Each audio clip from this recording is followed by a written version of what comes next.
कि इतना बड़ा सिलेबस है हमारा और हमारा जीव जो है वो इतना सा है, लेकिन किसी भी चीज़ को आप अगर पद्धति से पढ़ेंगे या कंटिन्यू उसमें कार्यरत रहेंगे तो ये छोटा बच्चा भी जैसे बड़े बैल को लेके जा रहा है वैसे हम इतना बड़ा पोर्शन भी आराम से लेके जाएंगे। दूसरा ये एक ही है कि अभी जो विषय मैं बताने वाला हूँ यहाँ पे हम चर्चा करने वाले हैं, ये अगर हम बिना बताए यहाँ से चले गए तो हमें बहुत दुख रहेगा कि इतना महत्व का विषय हमने बताया नहीं। वो विषय है वायु की कल्पना क्या है और वात प्रकोप क्या है और अंतिम में आवरण क्या है। तो ये जो 3 स्तर पर व्याख्यान है मैं संक्षेप में आपके सामने रखने का प्रयास करूंगा। वायु समझना बहुत महत्व का है और इसलिए ये तीनों जो विषय है ये ऐसे, ये जो इतना बड़ा बैल है उसका तरह इतना बहुत विस्तार का है, उसको 1 घंटे में 1.5 घंटे में बताना थोड़ा कठिन है। मेरी ऐसी अपेक्षा भी नहीं है कि एक ही लेक्चर में आपको सब समझ में आए, पर मैं हमारे वीडियो मेरे और धर्माधिकारी सर के अलग अलग वीडियो वायु कल्पना पर, वात प्रकोप पर और आवरण पर यूट्यूब पर अवेलेबल है। आप ये सुनने के बाद कुछ भी प्रश्न मन में आए तो वो लेक्चर्स आप बाद में सुनिए और फिर भी कुछ मन में और भी कुछ सवाल रहे तो आप कभी भी हमें फ़ोन करके, व्हाट्सअप करके या मैसेंजर पे या इंस्टाग्राम पे मैसेज करके पूछ सकते हो, लेकिन तुरंत उत्तर मिलेगा ऐसा नहीं होगा। जब फ्री रहेंगे तो ज़रूर उत्तर देंगे। प्रश्न पूछ के रखिए, जैसे समय मिलता है हम उत्तर देने का प्रयास करेंगे। दूसरा ये देखिए,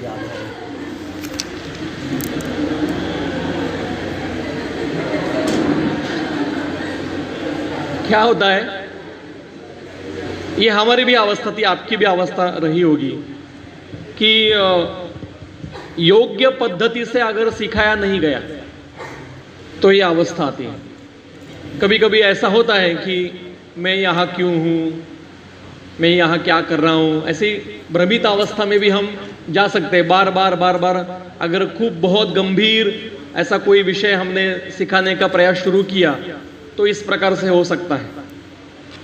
पीपीटी दिखाई। अब मेरी आपसे एक नम्र विनंती है, जैसे आप दिन भर थके हो वैसे मैं भी थका हूँ, जैसे आपने खाना खाया है वैसे मैंने भी खाना खाया है, जैसे आपका मधुरावस्थापक शुरू है वैसे मेरा भी मधुरावस्थापक चालू है।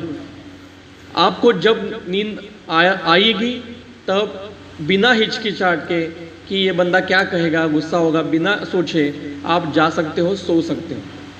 ठीक है, मैं कुछ कहूँगा नहीं, पर मेरी ये जिम्मेदारी है कि आपको नींद ना आए। और आई थिंक मुझे जब मैंने पहली बार एमडी करते समय फर्स्ट ईयर में मैं था संहिता का और सर हमें सिखाने के लिए आए थे और जब ये विषय हुआ था तो नींद उड़ गई थी हमारी कि हम वायु को क्या समझते थे और वायु की कल्पना ग्रंथ में क्या है। और तब ज़्यादा समझा नहीं था, पर ये पता चला था कि हमें कुछ समझा नहीं है। और फिर धीरे धीरे एक एक निरूपण के बाद में धीरे धीरे वो आवरण उठता गया अज्ञान का और फिर थोड़ा थोड़ा वह समझ लगा। अभी भी वायु की कल्पना पूरी की पूरी स्पष्ट है ऐसा मैं बिल्कुल नहीं कहूँगा। दूसरा विषय मैं अपने सामने ये रखना चाहता हूँ कि अगर चरकाचार्य जी ने वातकला कली अध्याय नहीं लिखा होता या वायु के ऊपर वर्णन नहीं किया होता तो हमें वायु की कल्पना कभी स्पष्ट नहीं होती। वातकला कली अध्याय जैसा ग्रंथ में है वैसा अध्याय अन्य किसी संहिता में नहीं है, दूसरे किसी संहिता में नहीं है। इसलिए इसको पढ़ना, इसको जानना बहुत महत्व का है। नेक्स्ट अगर आपको आवरण तक जाना है और आवरण समझना है, जैसे अभी आपने इसके पहले जो डॉक्टर काळे जी के पहले डॉक्टर गायक मैडम का जो लेक्चर सुना आपने, उसमें मैडम ने कई जगह पे आवृत वायु का उल्लेख किया है। अब हम कैसे करते हैं, जैसे अगर आप मेरे क्लिनिक में कभी आए तो मैं तो निदान करता नहीं, मतलब नाम लिखता नहीं हो व्याधि का, पर हमारा जो निदान होता है वो आवरण में ही होता है। जो निदान हम करते हैं किसी भी पेशेंट का, अगर प्रतिष्ठा का भी आया तो हम आवरण का वहां पे लिख देते कि ये क्या आवरण है। तो अगर आवरण समझना है तो ये पहले ये विषय स्पष्ट होने बहुत आवश्यक है। अगर ये विषय स्पष्ट नहीं होंगे तो आवरण कभी नहीं समझेगा।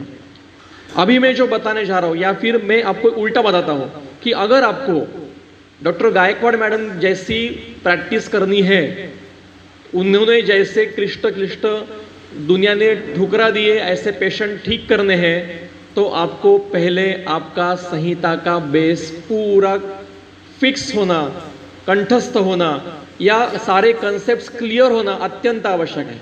जिस व्यक्ति के कंसेप्ट्स क्लियर होते हैं वही इस प्रकार की प्रैक्टिस कर सकता है।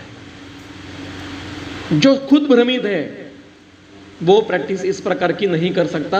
यद्वा कद्वा भविष्यति, एखाद पेशेंट ठीक हो जाएगा पर हर एक पेशेंट ठीक नहीं होगा क्योंकि उसको समझा ही नहीं है। तो अगर आपको इस प्रकार से प्रैक्टिस करनी है और आवरण जैसे एक गूढ़ विषय समझने हैं, मैं गूढ़ क्यों कह रहा हूं, क्योंकि हमें आज पता नहीं है आवरण, ठीक है, पर जब आवरण समझेगा तो आप मेरा वाक्य सुनिए कि आवरण जैसा आसान विषय नहीं है, बहुत आसान है, पर पता होना चाहिए। जैसे हम किसी घने अंधेरे रास्ते से जा रहे हैं और हमें पता नहीं आगे क्या है, रास्ता मुड़ रहा है। परसों हम रात को 11 बजे शिखर पर गए और 2 बजे नीचे आए थे। तो जो रास्ता था वो एकदम टेरिबल, मतलब हॉरिबल एक्सपीरियंस था कि पूरा घना अंधेरा, लाइट बिल्कुल भी लाइट नहीं दूर दूर तक। तो वो जो डर रहता है, गूढ़ लगता है कुछ तो, पर जैसे जैसे हम आगे जाते हैं तो पता चल जाता है क्या है, समझ में आ जाता है। उसी प्रकार से आवरण है। आवरण का डर बिल्कुल मत रखिए मन में, बिल्कुल मत रखिए। मैं प्रयास करूंगा संक्षेप में बताने का, वैसे आवरण का विस्तार से लेक्चर यूट्यूब पे अवेलेबल है। नेक्स्ट, अब वायु समझना है तो पहले हमें दोष की कल्पना स्पष्ट होनी चाहिए। अब यहाँ पे जो जो विषय क्रमशः आएंगे आप कृपया उसको नोट करके रखिए, क्योंकि या आपको चाहिए तो पीपीटी में यहाँ पे रख जाऊंगा, आप ये पीपीटी सबको दे दीजिए। उसमें मेरा तो कुछ सब श्लोक ही है, मेरा तो कुछ नहीं है, वो आप ले सकते हो। दोष की कल्पना स्पष्ट होगी तो ही वायु समझेगा, क्योंकि वायु ये दोष है। अब दोष शब्द क्या आया है, क्योंकि जो खुद बिगड़ता है और दूसरों को बिगड़ाता है उसको दोष कहते हैं। जब दोष विकृत नहीं है, प्राकृत है, तब उनको धातु कहा जाता है, क्योंकि वो धारण का कार्य करते हैं। जब वो दुष्ट होते हैं हेतुओं से और दूसरों दुष्यों को दुष्ट करने लगते हैं, तब उनको दोष संज्ञा दी जाती है। फिर से एक बार कहता हूं, जब वात पित्त श्लेष्मा शरीर में प्राकृत अवस्था में है तो उनको धातु कहा जाता है, विकारो धातु वैषम्यम। और जब वो हेतुओं से दुष्ट होते हैं तब उन्हें दोष कहा जाता है। ऐसा शरीर में कभी नहीं होता कि हेतु सेवन हुआ, उससे रक्त दुष्ट हुआ और रक्त की दृष्टि से पित्त दुष्ट हुआ, ऐसा कभी नहीं होगा। या रक्त दुष्ट हुआ, रक्त के कारण वायु दुष्ट हुआ, कभी नहीं होगा। हम कहते हैं कि बहुत रक्तस्राव किया तो वात प्रकोप हो गया, ये कहने की बात है। रक्तस्राव ये हेतु है, उसे दोष प्रकोप हुआ है, रक्त दुष्टि नहीं है, फर्क समझिए। अब मैं उदाहरण एक बताता हूं आपको। अगर ये 100 लोगों का क्लास है और मैं आपका टीचर हूं, रोज आकर मैं लेक्चर लेता हूं और मैं बहुत गंभीर स्वभाव का टीचर हूं, कभी कोई जोक नहीं करता, कभी कोई किसी को टॉन्ट नहीं मारता, मैं आता हूं गंभीर आवाज में लेक्चर देकर चला जाता हूं। अत्यंत धीर गंभीर प्रकृति का मैं शिक्षक हूं। और एक दिन मैं क्लास में आया और मैंने कहा कि आज हम अनध्यय है, मतलब अमावस्या है, पूर्णिमा है, अष्टमी है, आज अध्ययन का काल नहीं है, तो हम आज डांस करेंगे सभी लोग मिलकर और गाना लगाएंगे कच्चा बादाम, ठीक है।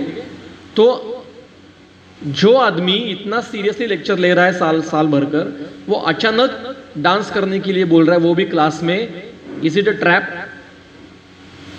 और मैं गाना लगाऊंगा तो थोड़े सोचेंगे लोग, तो 100 लोगों में से कोई 2 या 3 ही ऐसे होंगे कि जो उठकर डांस करने शुरू कर देंगे, क्योंकि उनको दिखाना है कि मैं किसी से डरता नहीं हूं, किसी को इंप्रेस करना होता है, या किसी को दिखाना है कि आई एम कितना मैं ही मैन हूं, आई एम यो मैन हूं, वो दिखाना जिसको है वो शुरू कर देंगे डांस। मतलब वो पहले बिगड़ गए, अब वो डांस करने लगे हैं, उनका देखकर शिक्षक कुछ बोल रहे हैं, वो आराम से बैठे हैं, एंजॉय कर रहे हैं, तो धीरे धीरे एक एक एक एक एक एक एक एक जुड़ता जाएगा और वो भी डांस करने लगेंगे। अब कुछ लोग ऐसे रहेंगे कि मन में तो डांस करना है, पर मेरी इमेज, स्टूडियस इमेज हूं मैं कैसे डांस करूं, लड़कियों के सामने मैं कैसे डांस करूं, या लड़कियां कहेंगी भी कुछ ना कुछ होगा, वो करेंगे, मन में तो है, लड्डू तो फूट रहे हैं, पर खाना नहीं चाहते, ऐसा है। और बाकी के सारे लोग डांस कर करके थके, आखिरी 5 मिनट रहे लेक्चर को, इनको जोश आएगा। ऐसा शरीर में होता है। हेतु सेवन करने के बाद जो पहले विकृत होते हैं वो दोष है, उनके दुष्टि के कारण जो दुष्ट होने लगते हैं क्रमशः, वो दुष्य है। और सबसे आखिरी में जो व्यक्त होते हैं वो मल है।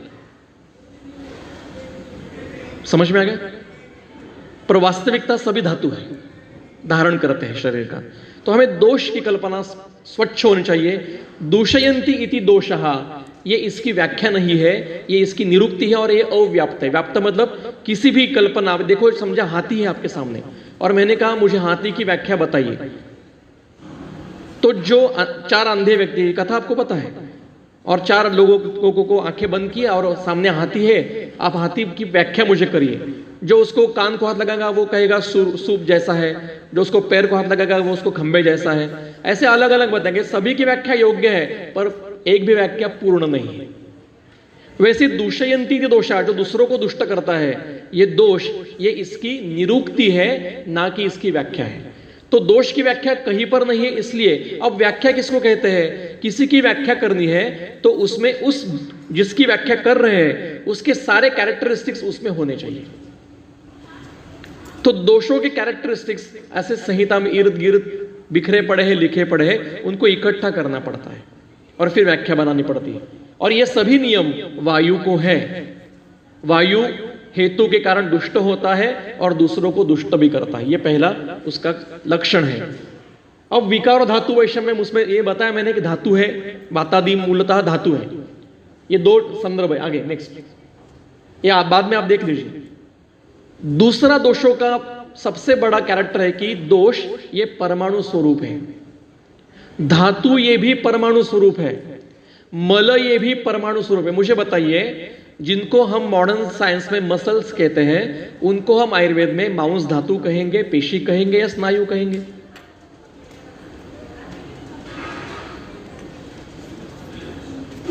क्या कहेंगे? पेशी कहेंगे, क्योंकि पेशी ये मांस धातु से बना हुआ स्थूल अवयव है। मांस धातु ये परमाणु स्वरूप में शरीर में संचार कर रहा है। रक्त is not equal to blood, व्यवहार में कहते हैं, कहने दो, पर हमारे लिए रक्त ये पार्थिव आग्नेय महाभूत का रक्तवर्णी परमाणु जो शरीर में संचार कर रहा है, उसको रक्त परमाणु कहेंगे। मेद is not equal to fat, fat उसका स्थूल रूप है। मेद सर्व शरीर में है, यहां पर भी है, यहां पर भी है, यहां पर भी है, हर शरीर में है। मेद का अर्थ है जलीय पार्थिव प्रधान पांचभौतिक श्वेत वर्ण का परमाणु। मज्जा is not bone marrow, it is not a bone marrow. ये कोरिलेशन बंद कर दी। शुक्र इज नॉट सीमेन। मुझे बताइए, 120 दिन के बाद आरबीसी डेड होता है, उसकी जगह नया आरबीसी लेता है, ये कार्य शुक्र का है। कई पेशेंट आते हैं कि बाल बहुत झड़ते हैं, बाल बहुत झड़ते हैं, तो मेरा सवाल, कई लड़कियां आती कि डॉक्टर बाल बहुत झड़ते हैं, तो मैं कहता हूं इतने झड़ रहे हैं, आप तकलीफ तो नहीं हो गई, गंजी तो नहीं हो गई हो? अभी गंजी नहीं, गंजापन नहीं आया अभी तक। इसका अर्थ क्या है? नए बाल आ रहे हैं, झड़ रहे हैं मालूम है, पर नए बाल भी आ रहे हैं। तो नए बाल आना ये भी शुक्र का काम है। शरीर में नवनिर्मिति करना ये शुक्र का काम है। केवल गर्भ निर्माण करना ये शुक्र का काम नहीं है। वो है, ठीक है, समझने के लिए बेसिक फर्स्ट ईयर। आगे जाएंगे तो डेप्थ में जाना पड़ता है। इसलिए सभी दोष धातु मल ये परमाणु स्वरूप है, ये समझिए। संदर्भ शारीर स्थान का है। मैंने पीपीटी इसलिए लाई कि श्लोक निकालने में समय जाएगा, इसलिए आपके सामने है। शरीर अवयवास्तु परमाणु भेदेन अपरिसंख्य, ये शारीर का सभी शरीर के अवयव मतलब अंश परमाणु स्वरूप में। तो वायु कैसा है? परमाणु स्वरूप है। पित्त कैसा है? परमाणु स्वरूप में है। श्लेष्मा कैसा है? हम थूकते हैं, ये श्लेष्मा नहीं है, उसका मूर्त स्वरूप है। श्लेष्मा परमाणु रूप है, सर्व शरीर में है। तो परमाणु स्वरूप कभी भूलना नहीं, आज के बाद कभी भूलने का नहीं कि तीनों दोष ये कैसे है? परमाणु स्वरूप है। धातु कैसे है? परमाणु स्वरूप में है। मल कैसे है? उपधातु कैसे है? उसकी अभिव्यक्ति स्थूल रूप में है, पर वो मूलतः परमाणु स्वरूप में है। नेक्स्ट, दोष कभी भी शरीर में एक जगह पर रुकते नहीं है। वो कुपित हो मतलब विकृत हो या प्राकृत हो, नित्य शरीर में संचारी अवस्था में रहते हैं। वसंत ऋतु में श्लेष्मा का प्रकोप होता है, तो सभी लोगों को श्लेष्मा के व्याधि होते हैं क्या? नहीं, क्योंकि जो प्रकोपित हुआ श्लेष्मा है वो अभी शरीर के संवहन में संचारी अवस्था में है। अगर किसी जगह ख वैगुण्य से दोष रुक जाएगा तो वहां श्लेष्मा का व्याधि निर्माण करेगा। किसी को प्रतिशय होगा, प्राणवह में ख वैगुण्य है तो प्रतिशय करेगा, कास करेगा, श्वास करेगा। मूत्रवह में होगा तो प्रमेह करेगा। रसवह में स्वेदवह में होगा तो कुष्ठ करेगा। प्राणवह अन्नवह उदान उदकवह में होगा तो श्वास करेगा। अधोगमी गया तो उरुस्तंभ करेगा। रक्तगत गया तो रक्तपित्त करेगा। मांसगत गया तो मांस के प्रदोष व्याधि निर्माण करेगा। शुक्रगत गया तो शांड्य आदि व्याधि निर्माण करेगा। टेम्पररी इरेक्टाइल डिस्फंक्शन जैसे व्याधि निर्माण करेगा। तो ये जब तक कहीं पर ख वैगुण्य से दोष रुकते नहीं है तब तक व्याधि नहीं होता है। सूत्र आपको याद है, कुपितानाम ही दोषाणाम शरीरे परिधावताम। कुपित दोष शरीर में परिधावन घूम रहे हैं तब तक व्याधि नहीं होगा। यत्र संगः ख वैगुण्यात तत्र व्याधि, उसका विपर्य क्या है? यत्र न संगः व्याधि न उपजायते, व्याधि नहीं निर्माण होगी। कुछ छुटपुट लक्षण दिखाई देंगे, शिरोगौरव होगा, अंशशूल होगा, पृष्ठमर्द अंगमर्द होगा, पृष्ठशूल होगा, मलावष्टंग होगा, 2 दिन के लिए ठीक हो जाएगा, बाद में अपने आप। नाक में थोड़ी सी ऐसे ऐसे होगी, प्रतिशय नहीं होगा, थोड़ा सा लगेगा, ज्वर आएगा तो 2 दिन के लिए ज्वर आएगा, ठीक हो जाएगा। जब तक ये संचारी है हमेशा। एक मुझे बात देखिए, आपका बैंक में सबका अकाउंट है, बराबर? समझो आपके बैंक में, इनके बैंक में अकाउंट में 10 करोड़ रुपए रखे हैं, समझो। अब ऐसा कोई अकाउंट है उसमें 10 करोड़ रुपए रखे हैं, ऐसा नहीं है ना। योर ऑल अपने सारे बैंक अकाउंट ये इमेजिनरी है। समझ में आ रहा है मैं क्या कह रहा हूं? अगर ये इनके बैंक अकाउंट में 2 लाख रुपए लेके गई, उन्हें सबमिट किया और 2 महीने के बाद गई और 2 लाख रुपए निकल, मुझे जो नोट मैंने सबमिट किए वही मुझे दे दो, तो हाँ, बैंक से निकाल देंगे हमें।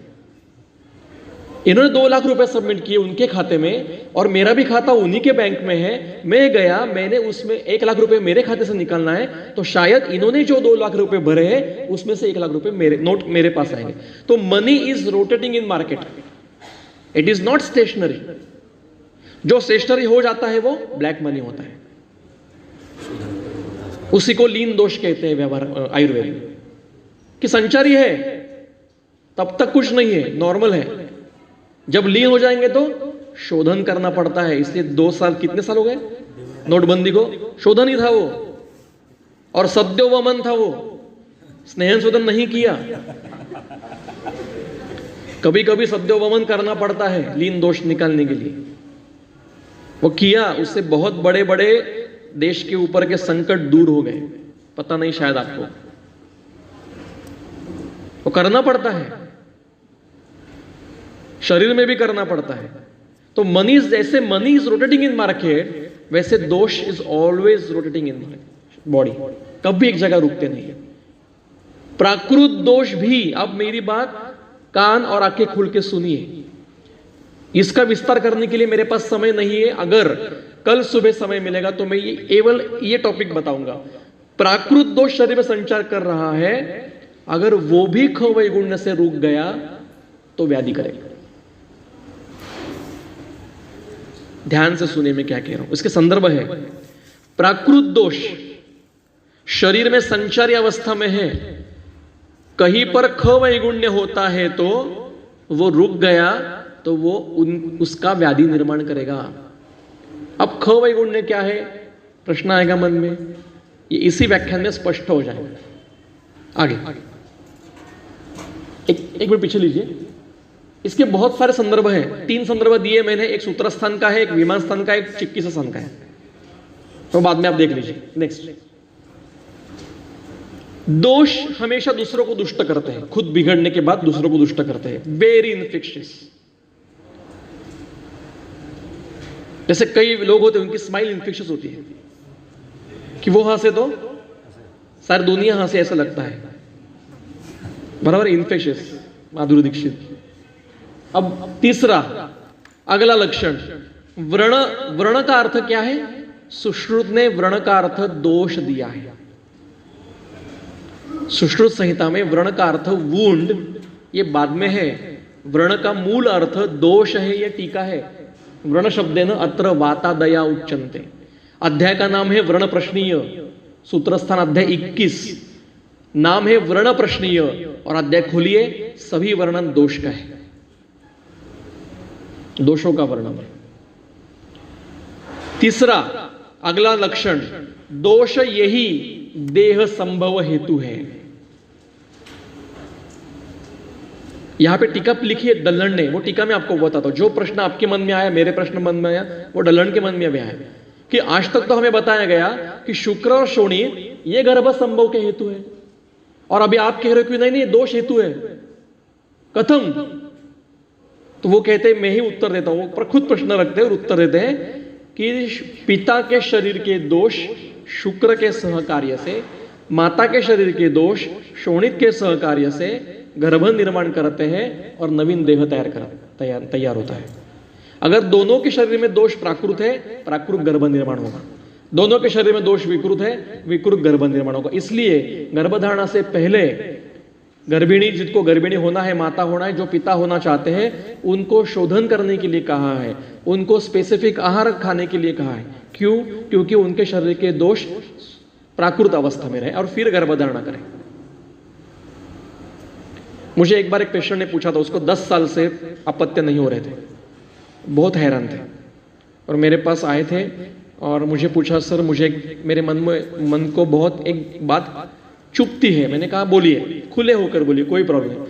उन्होंने कहा कि सर, मैं औरत थी सर, मैं देखा है कि जिनके ऊपर रेप होता है उनको भी अपत्य होता है, मुझ में कुछ भी नहीं है, क्यों नहीं हो रहा है? बहुत कठिन था इसका उत्तर देना उनको। ये उत्तर है, रेप में से जो अपत्य निर्माण होगा वो कैसा होगा? विकृति होगी, कभी उसकी लाइफ अच्छी नहीं रहेगी, क्योंकि बहुत सारे कंडीशंस हैं। अभी विषय नहीं है, मैं कुछ एक्सपीरियंस बताऊंगा बाद में अगर समय मिला, नहीं तो नेक्स्ट निरूपण में कभी मिलेंगे। तो ऐसे केसेस है 2-3 मेरे पास कि ये गर्भधारणा का समय का जो माता पिता का मनो अवस्था रहती है वो भी अपत्य में आती है। 9 महीने की माता की जो अवस्था है गर्भधारणा के 9 महीने की, वो जो मनोअवस्था से वो जा रही है वो भी अपत्य में उतरता है।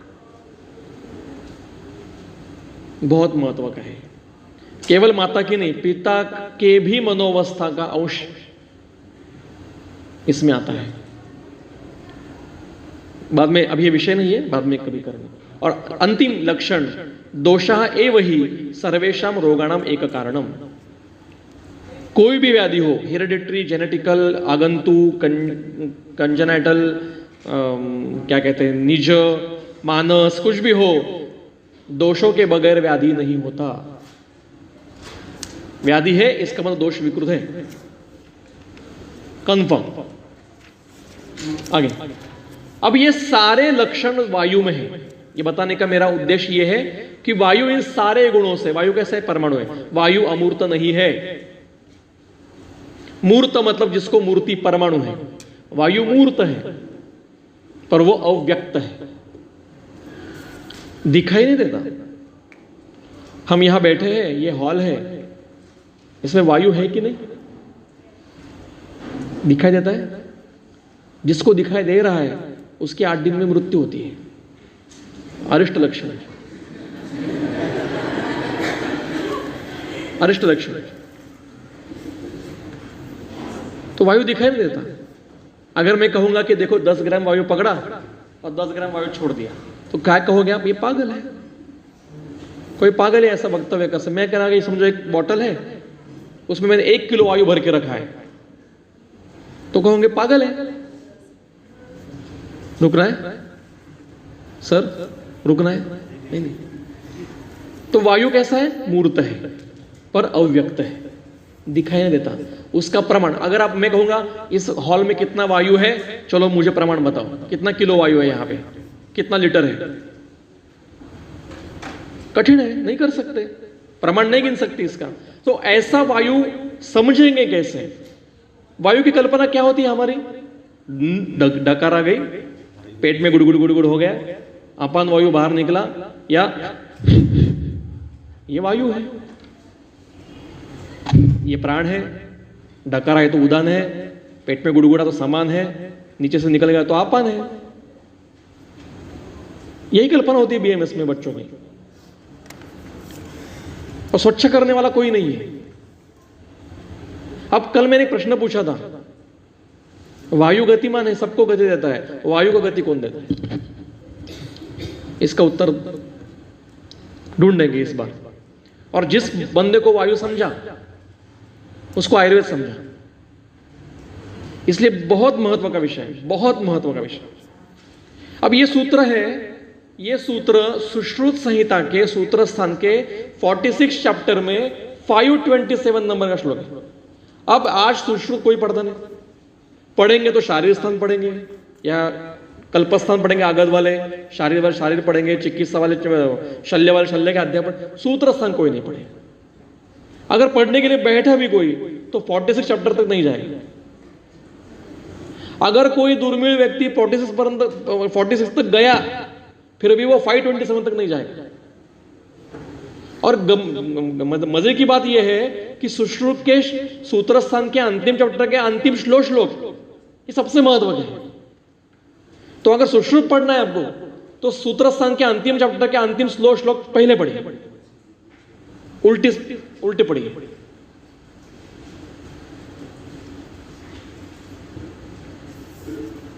मैडम आपके लिए रुके थे हम। ठीक है,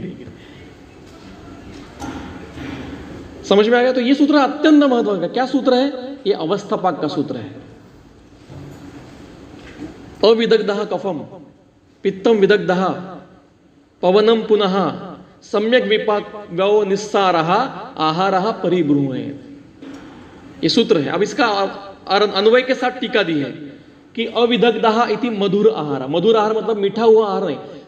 एक प्रश्न मैंने और एक पूछा था, ग्रुप में पूछा था कि मधुर अवस्था पाके, अम्ल अवस्था पाके, कटु अवस्था पाके, ठीक है। तिक्त कषाय लवण अवस्था पाक क्यों नहीं है? सॉरी, गलती से दब गया। क्या है? बचाओ इसलिए नहीं ना। तो अवस्थापाक रसों के नहीं है, अवस्थापाक महाभूतों के हैं। मधुर अवस्थापाक इसका अर्थ पार्थिव आप्य। आहार सेवन करने के बाद पहले पार्थिव आप्य महाभूतों का विघटन शुरू होता है, उसको मधुर अवस्थापाक कहते हैं। तो अविदग्ध मतलब जो मधुर अवस्थापाक, जहां पे पार्थिव आप्यों का विघटन चालू है आमाशय में, वहां पे पार्थिव आप्य निर्माण होते हैं। इसलिए पार्थिव आप्यात्मक श्लेष्मा का पोषण होता है, मतलब वहां पे श्लेष्मा का परमाणु निर्माण होता है, इसलिए वो श्लेष्मा का स्थान है। या तो समझा? मधुर अवस्था मतलब क्या? पार्थिव आप्य, इनका विघटन चालू है और श्लेष्मा पार्थिव आप्य प्रधान है, इसलिए वहां पे श्लेष्मा की परमाणु की निर्मित होती है। परमाणु निर्माण होकर संवहन में फैलना, संचार करना शुरू कर देता है। ये मधुर अवस्था पाक है। पित्तम विदग्धः अम्लीभूता आहारा, अम्ल मतलब पार्थिव आग्नेय। अब शेष बचे पार्थिव और आग्नेय महाभूतों का विघटन शुरू होता है और फिर पित्त का परमाणु निर्माण होके वो संवहन में चला जाता है। और अंतिम देखिए, पवनम पुनः सम्यक विपक्वः, पूरा परिणमन हो गया। आहारः निस्सारा, सार निकल गया, किट्ट स्वरूप में है। ऐसा आहार रौक्ष गुण से वायु का पोषण करता है। वायु का पोषण होता है, ये कल्पना है हमें, मेरे लिए नई थी जब मैंने पहली बार सुना था। हाँ, वायु का भी पोषण होता है। अब ये कौन सा वायु है वो विचार करना पड़ेगा। नेक्स्ट, अब हमारे शरीर में इसके आगे जो वर्णन है, कृपया नींद आ रही है तो एक 10 मिनट निग्रह करो, मैं तुम्हें 2 मिनट रुकता हूं। पर इसके आगे का जो विषय है ये आपको किसी भी टेक्स्ट बुक, किसी भी संहिता, किसी भी लेक्चर में नहीं मिलेगा। कोई भी व्यक्ति इसके ऊपर चर्चा नहीं करते हैं। अत्यंत महत्व का विषय है। शरीर में कितने वायु है ये हम देखेंगे। एक बात जो कल हम बैठे थे रात को 1 बजे तक, उसमें एक विषय हुआ है, वो जो नहीं है उनके लिए बताता हूं। वायु के 5 प्रकार नहीं है। वो मूल सूत्र ऐसा है, प्राणोदान समान व्यान अपान आत्मा। तो आत्मा शब्द वहां क्यों आया है? आत्मा का अर्थ आत्मन, मतलब आत्मा शब्द का प्रथम विभक्ति एक वचन है आत्मरूप। वायु के प्राण उदान समान व्यान अपान, ये उसके आत्मरूप है। वायु शरीर में एक ही है, ये 5 प्रकार नहीं है। जैसे कोई व्यक्ति किसी का, ये बार बार मैं बता रहा हूं, 2 बार बताया, इस मतलब परसों भी किसी को बताया, कल भी किसी को बताया। कोई व्यक्ति किसी का बेटा है, किसी का पोता है, किसी का पिता है, किसी का चाचा है, किसी का ताऊ है, किसी का मामा है, किसी का मित्र है, उसके हर एक रिलेशन के साथ उसके अलग अलग स्वरूप है। बर्ताव करने का व्यवहार अलग अलग है। जो दादी के साथ बर्ताव करेगा वो उसके बहन के साथ या गर्लफ्रेंड के साथ वो बर्ताव नहीं करेगा। उसके आत्मरूप अलग अलग होंगे। गर्लफ्रेंड सोनू बोलेगी तो दादी माँ पिट्टा बोलेगी। अब वो आदमी एक ही है, बराबर है, आदमी एक ही है वो। तो ऐसा वायु एक ही है, उसके आत्मरूप अलग अलग है। तो प्राण उदान समान व्यान अपान उसके आत्मरूप है, उसके प्रकार नहीं है। आयुर्वेद में 5 आत्मरूपों में कार्य हो गया। योग शास्त्र में 10 वायु के वर्णन किए। ये 5 है ही, धनंजय कुर्म कुरुकल वगैरह वगैरह वो बताए। योग बिंदु उपनिषद में 65 वायु के नाम है। नाद बिंदु उपनिषद में 365 वायु के नाम है। वायु उपनिषद में 70,000 वायु के नाम है। 72,000 हर एक नाड़ी में बहने वाला एक वायु। उनका व्यवहार सूक्ष्म स्तर पर है, हमारा 5 में काम हो गया। तो ये प्रकार नहीं। तो वायु कितने हैं शरीर में? 2 वायु मूर्त रूप में है शरीर में। पहला मूर्त रूप कौन है? पहला पक्वाशय में 2 प्रकार से निर्माण होता है। जो आहार से पांचभौतिक अवस्था पाक के बाद पांचभौतिक ऐसा वायु कटु अवस्था पाक में निर्माण होता है, जिसका पोषण अभी बताया हमने। मतलब श्लेष्मा का परमाणु जो दोष है, ये दोष है वात दोष, इसको मूर्ति है, इसको परमाणु है। रुक्ष लघु चल शीघ्र शीत पौरुष विशदः, ये गुण इसके हैं। ये संचारी अवस्था में रहता है, खुद के साथ अन्यों को भी बहाता है। ये वो है पहला। वो आहार से निर्माण होता है। आप अभी जो आपने करेला वगैरह सब्जी खाई है, इसमें जो वायु और आकाश महाभूत के अंश है, इससे उत्पन्न होने वाला वायु वो कल सुबह तक आपके शरीर में निर्माण होगा। वो अपान के साथ बाहर नहीं निकलेगा,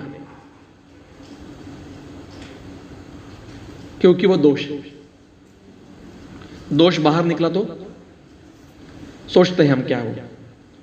दूसरा, कटु अवस्था पाक के बाद उसके साथ जैसे दोषों का परमाणु निर्माण होने वाला है, वैसे कुछ पंचमहाभूतों के भी सेपरेट सेपरेट परमाणु निर्माण रहते हैं।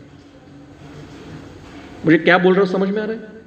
जैसे मधुर अवस्था पाक में पार्थिव आप्य महाभूतों का विघटन हो गया, उसमें से कुछ पार्थिव आप्य इकट्ठा होकर श्लेष्मा का परमाणु निर्माण करेंगे, पर कुछ पार्थिव सेपरेट रहेंगे, अकेले संचार करेंगे शरीर में। जहां जहां पार्थिव घटकों की जरूरत है, केश, अस्थि, नख, वहां पे जाके कार्य करेंगे।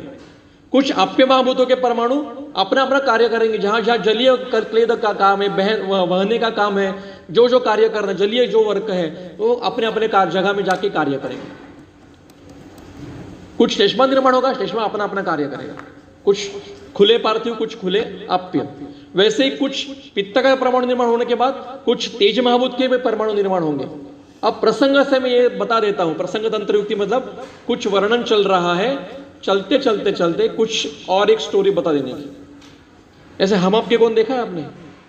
उसे माधुरी दीक्षित, सलमान खान की मेन स्टोरी है, बराबर है। पर बीच में लक्ष्मण बेर्डे का स्टोरी बता देते हैं, रेणुका शहाणे की स्टोरी बता देते हैं, वो प्रसंग है, वो मेन स्टोरी नहीं है। वैसे अभी विषय चल रहा है वायु, पर प्रसंग आया इसलिए बताता हूं। जो शरीर में अपने आहार से तेज महाभूत का परमाणु निर्माण होता है, वही अग्नि है, वो शारीर भाव है, खुला तेज महाभूत का परमाणु। अभी आपने जो आहार सेवन किया है ना, वो पंचभौतिक है। उसमें से जो तेज महाभूत का परमाणु शरीर में निर्माण होगा, वो आपका सुबह खाने वाले आहार का पचन करने वाला है। अगर आपने आज केवल ककड़ी, खीरा इतना ही खाया है, तो कल का आहार ठीक से पचेगा नहीं, क्योंकि आपने आग्नेय द्रव्य लिए ही नहीं।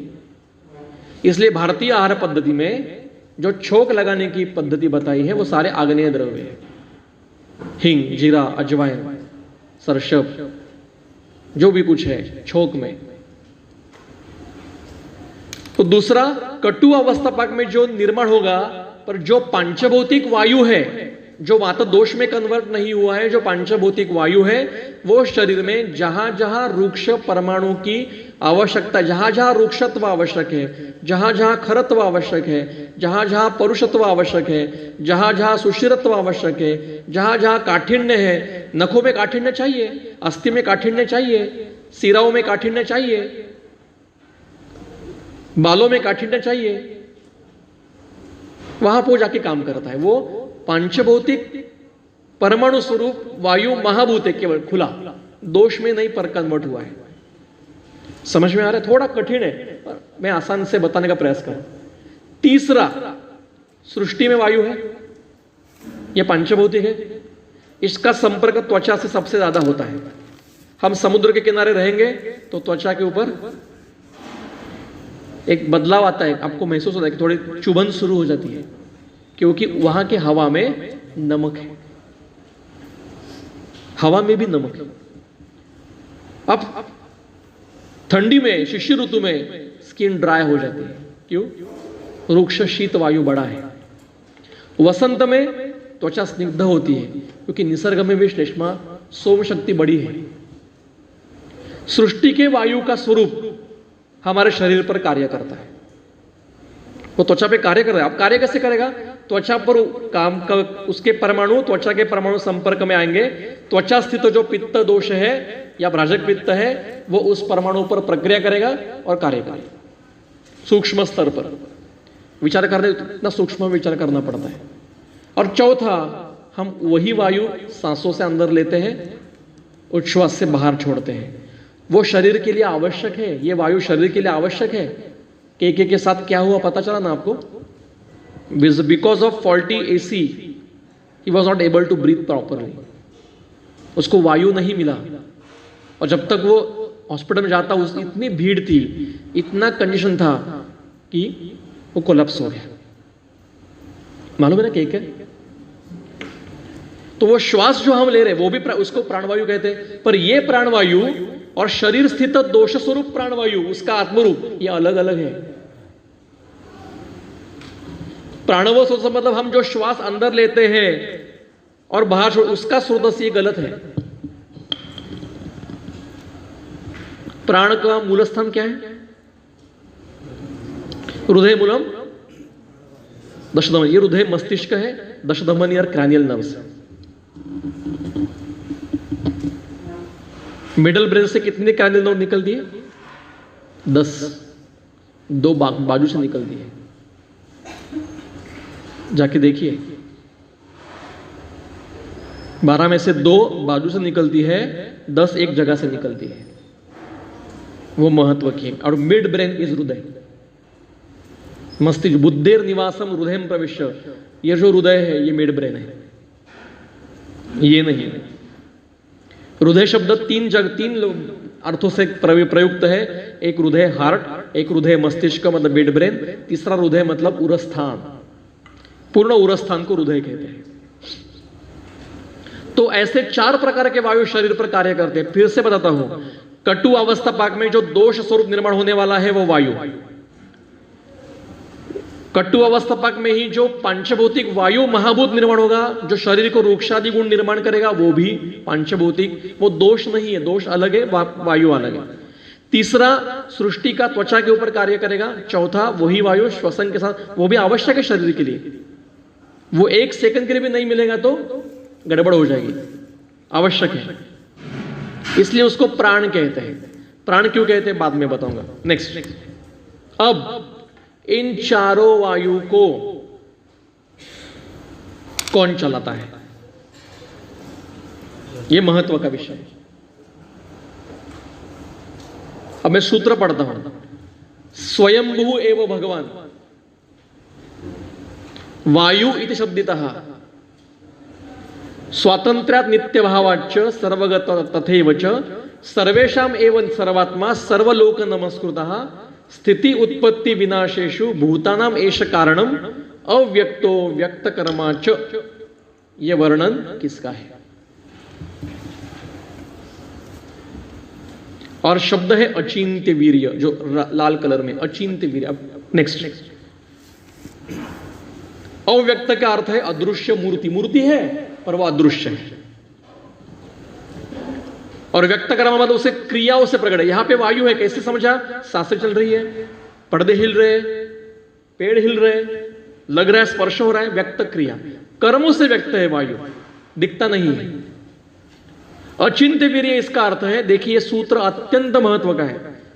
नींद आ रही है तो कृपया जा सकते हो, ये बिल्कुल कंपल्शन नहीं है, बिल्कुल नहीं। आप बोलिए मैं रुक जाऊंगा, बिल्कुल मैं, कोई मुझे ये नहीं है, कोई गिला शिकवा नहीं है। आप बताइए कंटिन्यू रखना है, रुक जाओ। अचिंत्य वीर्य का अर्थ है जिसमें अचिंत्य शक्ति है। वीर्य मतलब शक्ति, अचिंत्य मतलब आप सोच नहीं सकते ऐसी शक्ति है, जो वो शक्ति शरीर, दोष, मूत्र, पुरुष आदि विभाग अवयव जो है उनके संस्थान कारण करता है, उनको अभिव्यक्त करता है। दोष धातु मल संवहन करता है, क्या दोषों का वहन करता है। और यहां पे केवल पित्त शेषमा नहीं कहा है, दोष कहा है, मतलब जो मूर्त वायु है 4 उनका भी वहन वो करता है। कौन? शक्ति रूप वायु, उसको भी हमने वायु कहा है। इसको परमाणु नहीं है, यह शक्ति रूप अमूर्त है, जिसको हम सृष्टि में अनिल शक्ति कहते हैं, है ना। 3 शक्तियां सोम, सूर्य, अनिल, उनकी अभिव्यक्ति शेषमा पित्त वायु में। वो दोष धातु मल का संवहन करता है। और शरीरात बही, शरीर के बाहर भी ये जो पंचभौतिक वायु है इसको भी संचरण करते करते धरणी धारणादि कार्य करता है। वो विस्तार में हम आगे देखेंगे। गायदास की टीका है, अचिंत्य वीर्य चिंतयितुम अशक्य, उसका चिंतन करना अशक्य है, इतनी शक्ति उसकी, शक्ति, ये इसका अर्थ है। आगे अब योगोपनिषद में एक सूत्र है, उसमें शक्ति रूप वायु का वर्णन है। वो है जो वायु स्पंदन, सरण, आकुंचन, विकास, उद्वहन, गति करता है, वो शरीर के माध्यम से रहता है। वो शक्ति है, वो शरीर के माध्यम से रहती है, कार्य करती है। हमारा माध्यम है शरीर उसका, इसी को चैतन्य कहते हैं, उसी को प्राण कहते हैं। आत्मा ये जो भाव है वो अलग है, सोल या जो आत्मशक्ति, आत्म तत्व है वो अलग है, ये अलग है। आगे शिरस्थ सहस्त्रार मस्तुलुंग, सूक्ष्माति सूक्ष्म 70,000 नाड़ियां जो शरीर में है उनके स्रोतों के आधार से यह रहता है। ऐसा योगोपनिषद कहते हैं शरीर यह द्रव्य है, वायु यह शक्ति है। शक्ति द्रव्यों को संचरण करती है। आगे लीलावती नाम का एक ग्रंथ है। हमारे मन में कई बार प्रश्न आता है कि प्राचीन काल में स्त्रियों को पढ़ाया नहीं जाता था, पर उसका एक उत्तर ऐसा है, कई उत्तर है उसके, क्योंकि सबसे पहली फीमेल आयुर्वेद फिजिशियन ये पार्वती है, और प्रताप लंकेश्वर एक कल्प पार्वती ने बनाया है। मैं जब प्रताप लंकेश्वर देता हूं, मैं बहुत उपयोग करता हूं प्रताप लंकेश्वर का। हर वक्त वो प्रिस्क्राइब तो कुछ करता नहीं, मैं मेरे पास ही रहते, देते समय मैं पार्वती को वंदन करके देता हूं, क्योंकि वो उसने निर्माण किया है। करके देखिए। तो लीलावती नाम की स्त्री थी भास्कराचार्य जी की कन्या, और भास्कराचार्य जी ने अपनी पुत्री लीलावती को गणित सिखाया है। क्यों सिखाया? क्योंकि वो उसके योग्य थी। She was very brilliant. उसने उनका ग्रंथ का नाम भी लीलावती रखा है, पुत्री के नाम से। उन्होंने प्रश्न पूछा है लीलावती ने, जैसे अग्निवेश प्रश्न पूछते अत्रेय से, वैसे लीलावती ने भास्कराचार्य जी से प्रश्न पूछा है कि पृथ्वी को धारण कौन करता है? ये पृथ्वी अपनी कक्षा में सूर्य के सबोती कैसे घूमती है? किसने उसको यहां रखा है? वास्तविकता अवकाश में सभी ये जैसे कोई बॉल है, ऐसे ये सभी ग्रह गोल है। इनको अपनी कक्षा में कौन रखता है? वो गिरते क्यों नहीं नीचे? कौन घुमा रहा है सूर्य के भोवती पृथ्वी को? पृथ्वी के भोवती चंद्र को कौन घुमा रहा है? तो भास्कराचार्य ने उसको उत्तर दिया है, तुम बुद्धिमान हो, मैं आपको कहूंगा कि शेष ने धारण किया है, तो आप हंसोगी मेरे ऊपर। वो मंद बुद्धि या जिनको अध्ययन नहीं, ऐसे लोगों को प्रश्न मिटाने के लिए ठीक है, फिर भी शेष का अर्थ अलग है, वो कभी समय मिलेगा तो बताऊंगा। पर तुम बुद्धिमान हो, इसलिए मैं तुमको उत्तर देता हूं।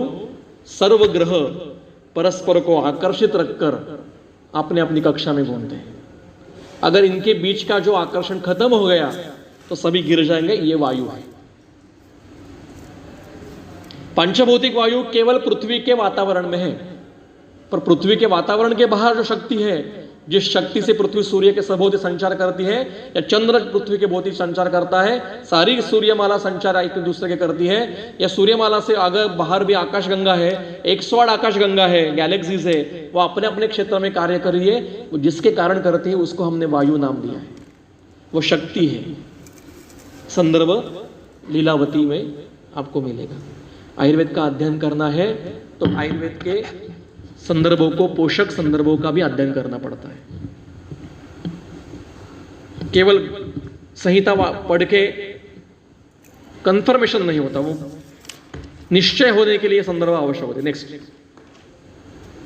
समरांगण सूत्रधार नाम का ग्रंथ है, राजा भोज ने लिखा हुआ ग्रंथ है। कहां थे राजा भोज? महू, मतलब मध्य प्रदेश में, भोपाल के नजदीक।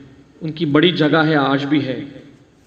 वो उनका जो खुद का भोजशाला थी उसकी मशीद हो चुकी है अभी, वो भी प्राप्त करनी है फिर से हमें। तो समरांगण सूत्रधार नाम का जो ग्रंथ है राजा भोज का, उसमें संदर्भ है कि 7 प्रकार के वायु है सृष्टि में। उसके नाम है वह, प्रवह, उद्वह, संवह, आवह, परिवह, परावह। जो वह है वो मेघों को बहता है। प्रवह में सूर्य है, उद्वह में चंद्र है, संवह में नक्षत्र कार्य करते हैं, आवह में ग्रह है, परिवह में सप्तर्षि है। सप्तर्षि एक एक सूर्यमाला है, एक एक अपनी गैलेक्सी के बड़े बड़े ग्रह हैं। और परावह में ध्रुव तारा है, वो भी सूर्य से बड़ा है। कल ही मुझे इन्होंने बताया ज्येष्ठा क्यों कहते हैं। ज्येष्ठा सूर्य से बड़ा, सबसे बड़ा वो ज्येष्ठ है उसका। पार्थ जी ने बताया कल मुझे, सूर्य से भी बड़ा तारा है, उससे उसको ज्येष्ठा कहते हैं। तो ये 7 प्रकार के वायु है। ये वायु कैसे? ये पृथ्वी के बाहर है ना, ये पंचभौतिक नहीं है, ये शक्ति रूप है। नेक्स्ट, उसी अध्याय में सब उसी ग्रंथ में ये समारंभ होता था। किसका ग्रंथ है पता है? युद्ध शास्त्र का ग्रंथ है, विमान शास्त्र का ग्रंथ है, यंत्र शास्त्र का ग्रंथ है। इसमें उन्होंने यंत्र की व्याख्या दी है, गति दी है, गति बताए कि यंत्र में गति दो प्रकार की होती। देखो ये समारंभ होता है, भोज ने लिखा है, काल बहुत पुराना है, पर किसी भी यंत्र में दो प्रकार की गति होती है। अब यहां पे बटन है, ट्यूब लगाई है, फैन है, यंत्र है, बराबर है। दो प्रकार की गति है, एक स्वयं वाहकम ऑटोमेटिक और सकृत प्रेरियम, कुछ प्रेरणा देनी पड़ती। मतलब बटन लगाना ये सकृत प्रेरम है, पर बटन लगाने के बाद ट्यूब अपने आप जल जाती है, ये ऑटोमेटिक है। कंप्यूटर ओपन किया, बटन दबाना पड़ता है शुरू करने के लिए, स्टार्ट, ये सकृत प्रेरम है, आगे की विंडो अपने आप खुल जाते हैं। क्या आप कंप्यूटर के अंदर जाके फिर एक एक जोड़ते जोड़ते जोड़ते करते हो क्या? नहीं, वो ऑटोमेटिक है। ये जो ऑटोमेटिक है ना, ये वायु है। और प्रेरण जो देते हैं हम, वो आहार विहार। मुझे आप बताइए, आप जो आहार सेवन करते हो, इसका धातु में रूपांतरण जब होता है कि हम ऐसे बटन दबा दे, अब आहार खाया, टक रस शुरू हो गया, फिर 1 घंटे बाद टक रक्त शुरू हो गया, फिर माउस, ऐसे बटन दबाने पड़ते हैं क्या? कहीं अपने आप चल रहा है, without your consent, without your knowledge, without your feelings. जो खाएंगे उसके साथ धातु में रूपांतरण ऑटोमेटिकली होने वाला है, वो करने वाला वायु है। नेक्स्ट, प्रश्नोपनिषद नाम का प्रश्न उपनिषद है, वो है पिप्पला ऋषि ने लिखा हुआ है। उसने प्रश्न है, 6 ऋषियों ने उनको प्रश्न पूछे हैं। उसमें एक प्रश्न ऐसा है, पृथिव्याम या देवता सा ऐसा मनुष्याणाम। प्रश्न ऐसा पूछा है कि इस पृथ्वी पर सभी वस्तुएं, मनुष्य, पत्थर, पेड़, पौधे पृथ्वी से जड़े कैसे हैं? ये अवकाश में घूमते क्यों, तरंगते ऐसे, मतलब फ्लोटिंग क्यों नहीं है? ये प्रश्न पूछा है प्रश्नोपनिषद में, और उसका उत्तर दिया है जिसका वर्णन गुरुत्वाकर्षण का वर्णन। हमें पढ़ाया गया है कि गुरुत्वाकर्षण न्यूटन ने खोजा है, बिल्कुल नहीं। न्यूटन से 10,000 साल पहले प्रश्नोपनिषद में वर्णन है। क्या है? पृथ्वी में एक देवता मतलब शक्ति है जो मनुष्यों के अपानों को धर के रखते हैं। अपान मतलब नीचे का भाग, उसको धर के रखती है। अगर शक्ति नष्ट हो गई तो सभी वस्तुएं तैरने लगेंगी।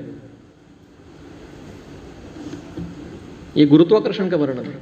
और इसके ऊपर शंकराचार्य जी 8 से 1500 वर्ष, 15 नहीं टू 25 वर्ष पहले, 2000 + 500, 2500 वर्ष पहले शंकराचार्य होके गए। उन्होंने लिखा है, पृथ्वी को प्रसिद्ध देवता जो है, इसने मनुष्यों को नीचे अगर नहीं धरा होता तो सभी शरीर जो पृथ्वी पर है वो तैरने लगते।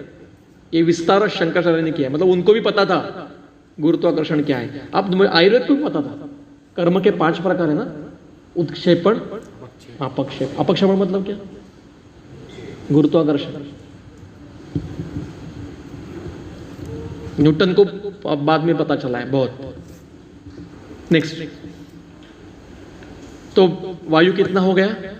4 मूर्त, 1 अमूर्त शक्ति रूप, और जो अमूर्त शक्ति रूप है वो बाकी के घुमाता है। नेक्स्ट, अभी आगे चलेंगे, प्रकोप अभी नहीं करेंगे। नेक्स्ट, चलो नेक्स्ट, ये हो गया, कल हो गया। Next next next next. अब महत्व का ये करके हम रुक 10 मिनट दीजिए, 10 मिनट।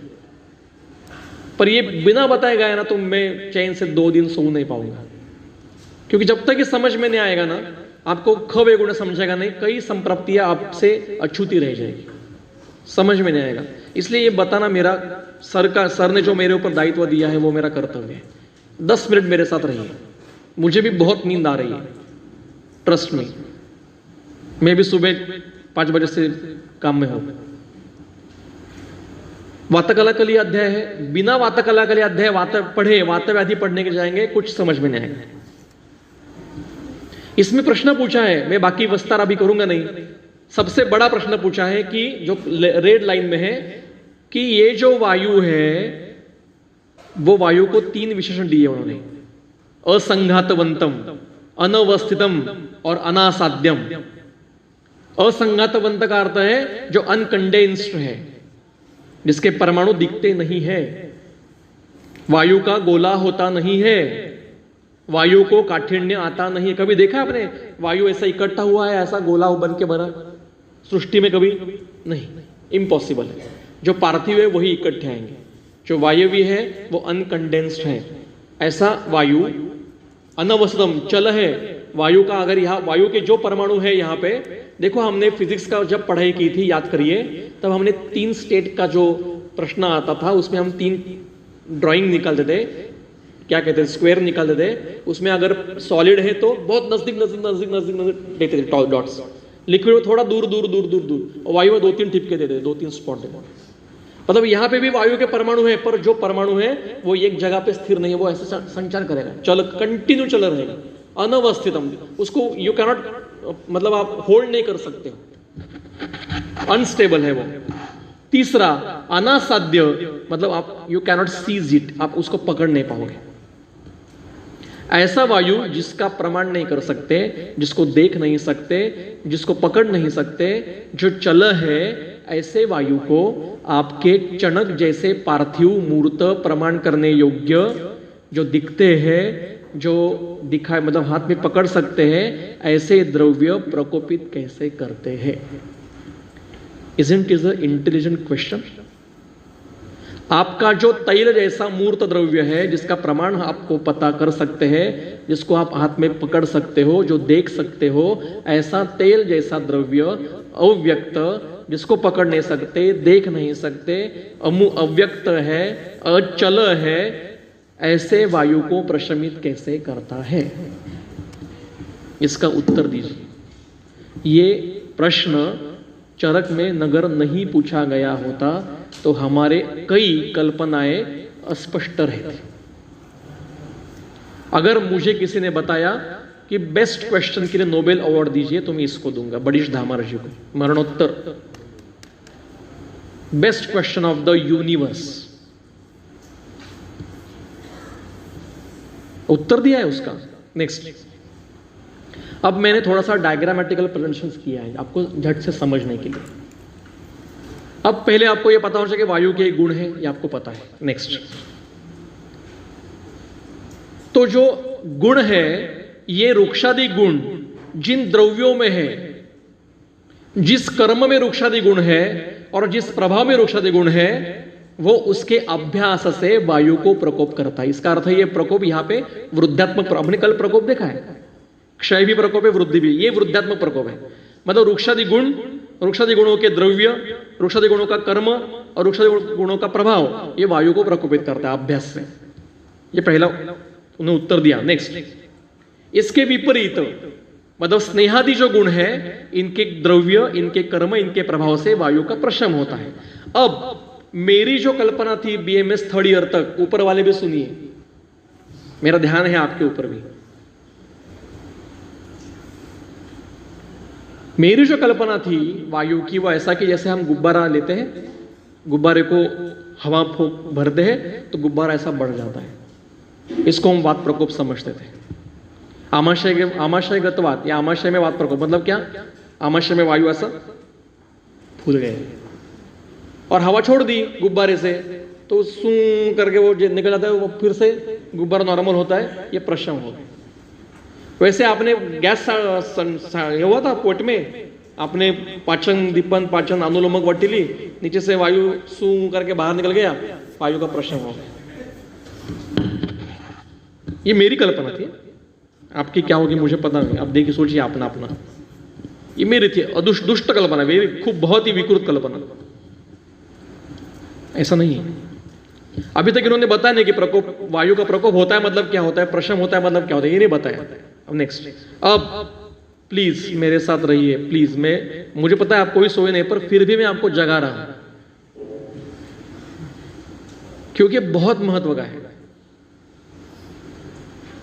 सूत्र उसका उत्तर दे रहे हैं, सिर्फ हम लाल रंग का पढ़ेंगे कि जो प्रश्न पूछा है कि जो अनकंडेंस्ड है आप उसको पकड़ नहीं सकते, जो अनस्टेबल है ऐसे वायु को स्टेबल दिखाई देने वाले द्रव्य प्रकोपित प्रशमित कैसे करते हैं, उसका उत्तर दे रहे वात प्रकोपणानी। वात प्रकोपण इसका अर्थ हेतु, मतलब वात प्रकोप करने वाले हेतु कौन? वृक्षादि गुणों के द्रव्य, कर्म, प्रभाव। ये क्या करते हैं? अब सूत्र ध्यान से पढ़िए और मैं क्या अन्वय लगाता हूं वो भी पढ़िए, ध्यान दीजिए। रुक्ष लघु शीत दारुण खर विशद सुशीत कराणी शरीराणाम। अब मैं अन्वय लगा रहा हूं। वात प्रकोपक हेतु शरीराणाम रुक्ष कराणी, शरीराणाम लघु कराणी, शरीराणाम शीत कराणी, शरीराणाम दारुण कराणी, शरीराणाम खर कराणी, शरीराणाम सुशीर कराणी, शरीराणाम कठिन कराणी, शरीराणाम विशद कराणी। क्या होता है? शरीर रुक्ष होता है, शरीर खर होता है। शरीर मतलब स्रोतस, कोई एक अवयव, कोई स्रोतस, कोई भाग जहां वायुकार ज्यादा मात्रा में है, अवस्थित है, वो शरीर स्रोतस रुक्ष, खर, परुष, विशद, दारुण, कठिन होता है। नेक्स्ट चलिए। अब यह है प्राकृत स्रोतस। स्रोतस की कल्पना क्या है आपकी? मुझे पता नहीं, संक्षेप में इतना बताता हूं। स्रोतस के ऊपर पूरा 2 घंटे का व्याख्यान यूट्यूब पर है, स्रोतस पर। स्रोतस की एक में व्याख्या बताता हूं मैं कि किसी भी भाव पदार्थ की उत्पत्ति जहां होती है, विनाश जहां होता है, परिणमन जहां होता है, वहन जहां होता है, कार्य जहां होता है, नाश जहां होता है, उसकी विकृति जहां होती है, वहां उसका स्रोतस है। रक्त वह स्रोतस कहां है? जहां रक्त की निर्मिति होती है, रक्त का वहन होता है, रक्त का परिणमन होता है, रक्त का क्षय वृद्धि होती है, रक्त का विकृति होती है, रक्त का नाश जहां होता है, वो सभी में रक्त वह स्रोतस है। अब हमें नए शारीर भाव पता चले हैं, एंजाइम्स, मिनरल्स, विटामिन्स, हार्मोन्स। समझो FSH नाम का हार्मोन है, तो FSH की उत्पत्ति कहां पे है पता है आपको? FSH का वहन कैसे होता है वो पता है, FSH का टारगेट ऑर्गन क्या है वो पता है, FSH का कार्य आपको पता है, क्षय वृद्धि के लक्षण आपको पता है, और उसका नाश कहां होता है वो भी पता है। इसलिए FSH वह स्रोतस है, LH वह स्रोतस है, TSH वह स्रोतस है, T3 वह है, T4 वह है, मिनरल्स वह है, विटामिन B12 वह है, विटामिन बाकी के सारे A वह, विटामिन A वह है, सभी जो नए भाव है उनके स्रोतस है। तो ये कोई एक स्रोतस है, समझो मेदो वह स्रोतस है, मेदो वह, या रक्त वह आसन रहेगा, ये प्राकृत है, अंदर से वाह्यमान धातु आराम से चल रहा है। कृपया इतना सुन के जाइए, जो जाने की कोशिश कर रहे कृपया ये सुन के जाइए। नेक्स्ट, पहले स्टेज में क्या होता है? शरीर का स्रोतस वृक्ष होता है। स्रोतस वृक्ष खर, दारुण, परुष, विशद होता है। स्रोतस की जो भिंती है वो विशद वृक्ष खड़बड़ित और क्या रफ हो जाती है या गड्ढे हो जाते हैं। ये पहली स्टेज है, वात प्रकोप की पहली अवस्था है। शरीर स्रोतस वृक्षादि गुणों से अतिरिक्त मात्रा में युक्त हो जाता है, रफ होता है या रुक्षित होता है या कठिन होता है या खर होता है। तो अभी तक इतना बड़ा नहीं कि अंदर से बह रहा है, इतना भी विकृत नहीं हुआ है। नेक्स्ट, अब दूसरी है तथा विदेशु शरीरेशु। तथा विद शरीर मतलब वृक्षादि गुण से युक्त हुए शरीर में वायु आश्रयम गत्वा, जो बह रहा है, वायु बह रहा है और उसको अपने साथ दूसरे परमाणु, रक्तवह में रक्त को बहा रहा है, मांसवह में जिसको बह के ले रहा है उसको रुकाएगा, आश्रय लेगा। आश्रय को ही संग कहते हैं, आश्रय को ही स्थान संश्रय कहते हैं, आश्रय को ही लॉजिंग कहते हैं। रुक जाएगा, फिर एक परमाणु रुकेगा, दूसरा परमाणु रुकेगा, तीसरा परमाणु रुकेगा। एक बार क्या हुआ, एक गांव में, एक चौक में एक आदमी ऐसा देख रहा था, तो दूसरा एक आदमी आया, वो भी देखने लगा वो क्या देख रहा है, फिर तीसरा आया, वो भी देख, पूरा गांव खड़ा होगा कि ये क्या देख रहा है। फिर पहले किसने पूछा कि आप क्या देख रहे हो, फिर वो पूछा अरे आप क्या देख रहे हो। फिर पता चला कि जो पहला आदमी था उसकी गर्दन ही ऐसी थी। तो एक रुक गया, दूसरा रुक गया, तीसरा रुक गया, चौथा रुक गया, पांचवा रुक गया। धीरे धीरे धीरे धीरे परमाणुओं का लॉजिंग बढ़ गया। नेक्स्ट, आप्यायमान, मान मतलब प्रेजेंट कंटिन्यू, ऐसे बढ़ते बढ़ते बढ़ते बढ़ते उनका परमाणु 10% block, 20% block, 30% block, 90% block, total block, varicose veins, portal vein hypertension, myocardial infarction, cerebral haemorrhage, सभी यही। कहां दी संप्राप्ति? वातकला कली में दी। नेक्स्ट, अगला, नेक्स्ट सर, नींद ना मुझको आए, आपको भी ना आए। उदीरण, अब क्या होगा? इतना ब्लॉक बढ़ गया कि जाने के लिए जगह नहीं बची, तो क्या हो जाएगा? जहां जगह मिलेगी वहां, समझो मेरा क्लिनिक यहां है और मैं सामने रहता हूं, वहां से मैं रोज यहां आता जाता रहता हूं। अगर बीच में बस फेल हो गई तो मैं क्या करूंगा? यहां पे रहूंगा, ट्रैफिक जाम है, मैं यहां से क्लिनिक में आऊंगा। यहां रास्ता नहीं है, यहां से आऊंगा, यहां से आऊंगा, नीचे से आऊंगा या उड़ के आऊंगा। अगर कुछ भी नहीं होगा तो पीछे घर पे जाके बैठ जाऊंगा, वो भी पॉसिबल है तो वहीं पे हॉर्न बजाते बैठा रहूंगा। इसी को विमारगमन कहते हैं, इसी को उदीरण कहते हैं, इसी को तिर्यक गमन। हमें तिर्यक गमन का अर्थ क्या था पता है? मुझे ऐसा लगता था, अधोगमन, ऊर्ध्वगमन, तिर्यक गमन। ये तिर्यक गमन नहीं है, ये भी तिर्यक गमन है, ये भी तिर्यक गमन है, ये भी तिर्यक है, ये भी है, ये भी तिर्यक गमन है और ये भी तिर्यक गमन है। आप एमआई जो बैठता है, हार्ट अटैक जो आता है जिसमें ब्लॉकेजेस होते हैं, ये तो संप्राप्ति है और क्या है? यही तो हो रहा है ख वैगुण्य के कारण। ये एक संप्राप्ति, इसी से होगा ऐसा नहीं, ये एक प्रकार की संप्राप्ति है। तो 4 प्रकार के संप्राप्ति, 4 अवस्था है। नेक्स्ट, अब आपको प्रकोप पता चला। वात प्रकोप होता है मतलब क्या होता है? आमाशय में वात प्रकोप होता है मतलब क्या होता है? हेतु सेवन से आमाशय के स्रोतस में रुक्षादि गुणों की अतिरिक्त मात्रा में वृद्धि होती है। वहां पे जो वाह्यमान धातु घटक है वो वहां पे उनका संग होता है। धीरे धीरे उस संग को वृद्धि होने लगती है, फिर इतना वृद्धि हो जाती है, इतना काठिन्य आता है कि बहने के लिए जगह नहीं है, वो विमारगमन हो जाता है। इसको आमाशयगत वात या आमाशय में वात प्रकोप ऐसा कहते हैं। आमाशय में वात प्रकोप या आमाशयगत वात का कल्पना ऐसी थी कि वायु पक्वाशय में है, चलो आज कहाँ जाना है? आमाशय में जाते हैं, आमाशय में आ गए, आमाशयगत वात। कल कहाँ जाना है? आज संधि में जाते हैं, चलो संधि में गए, संधिगत। ऐसा संधिगत वात है, संधिगत वात का अर्थ है संधि प्रदेश के जो स्रोत से है वहां पे वृक्षादि गुणों की अतिरिक्त मात्रा में निर्मित हो गई, वहां पे वाह्यमान धातु घटकों का संग हो गया, उनका आप्यायन हो गया, अब उदीरण होना शुरू हो गया। इसको संधिगत वात कहते हैं। हमारे पास कौन सी अवस्था में, देखिए मेरे मन का कुछ नहीं, चरक में वर्णन है, पर ये कोई पढ़ाता ही नहीं, दुर्दैव की बात है। मेरे ने चरक के दुर्दैव है, इतना लिख के रखा है, पढ़ने वाला नहीं है, पढ़ाने वाला नहीं है, चिंतन करने वाला नहीं है। बहुत दुख की बात है। आगे, अब रुको रुको रुको, अब वात प्रशम से यह कल्पना और स्पष्ट हो। व्हाट इज वात प्रशम? ये यहां पे दिया है।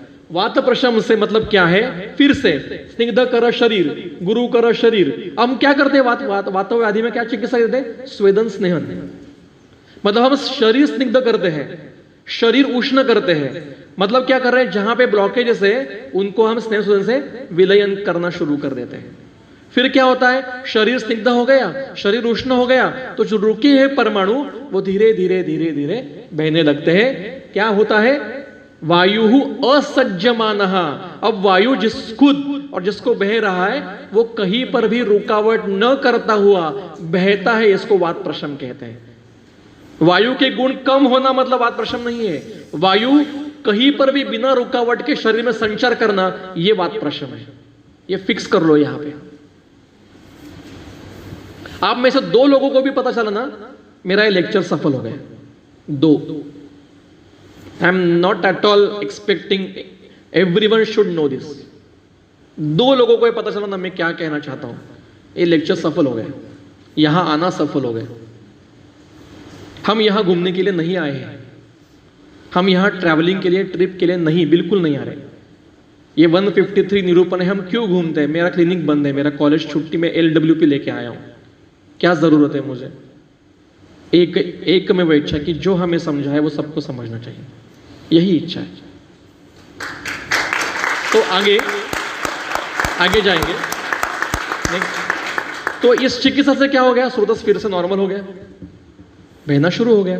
अब मैं इसका एक व्यवहार का उदाहरण आपको बताता हूं। कोई एक गटर है, गटर पता है, नाली, पानी अच्छा बह रहा है, कोई प्रॉब्लम नहीं है। अब नाली का सरफेस पानी जा जाके रफ हो गया, तो क्या हो जाएगा? कोई डाली बह के आएगी, वो उस रफ सरफेस गड्ढे में रुक जाएगी। फिर कोई कपड़ा आ गया, वो रुक जाएगी। धीरे धीरे पीछे से मिट्टी हो जाएगी, वो पूरी नाली धीरे धीरे करके बंद हो जाएगी। अब क्या होगा? पानी बहने के लिए जगह नहीं है। अब क्या होगा? पानी उल्टा बहने लगेगा, बाहर आ जाएगा, ओवरफ्लो हो जाएगा, सब जगह वाटर बढ़ जाएगा, जहां नहीं जाना चाहिए वहां जाएगा। चिकित्सा क्या करते हैं हम? बीच का जो अवरोध है वो निकाल देते हैं। अब मुझे बताइए, वात प्रकोप में वायु के ऊपर क्या हुआ है? नथिंग, केवल रुका है। और ये मार्गावरोध की संपत्ति नहीं है, ये शुद्ध वायु धातुक्षय की संपत्ति है। मार्गावरोध में क्या हो जाएगा? शरीर आम स्निग्ध श्लेष्मा के गुण से युक्त हो जाएगा। देखो बहुत यहां पे अगर घी डाला है तो हम चल नहीं सकते, फिसल जाएंगे। वैसे ज्यादा स्निग्ध हो गया श्लेष्मा के गुण के कारण, फिर भी वहन नहीं हो गया, ये दूसरी संप्राप्ति है, वो मार्गावरोध की संप्राप्ति है। ये धातुक्षय की केवल वातज की संप्राप्ति है। आगे तो ये 4 स्टेजेस है, ये आपको पता चले, बाद में पीपीटी देख रहा हूं। नेक्स्ट, अब वातव्याधि की संप्राप्ति आप सबको पता है। ये होने के बाद आगे का कुछ दिखाऊंगा नहीं मैं, फिर हम 2 मिनट में आवरण देखेंगे, क्योंकि आवरण की बहुत रिक्वेस्ट आई है। आवरण, अभी आपको आवरण समझना 2 मिनट का काम है। अब वातव्याधि मतलब क्या? देखो, देहे स्रोताओं से रिक्तानी, हम रिक्तानी का अर्थ क्या लिखते थे? शरीर के स्रोतस जो वेकंट है। भाई और बहनों, शरीर के स्रोतस कभी वेकंट नहीं हो सकते। एक तो वहां पे धातु बहेंगे, या आम बहेगा, या वायु बहेगा, वो वेकंट नहीं रहेंगे कभी। तो रिक्तानी का अर्थ क्या है? टीका देखिए, रिक्तानी इति तुच्छानी स्नेहादि गुण शून्यानि। चक्रपाणी की टीका है। स्नेहादि गुण शून्य मतलब रूक्षादि गुण युक्त।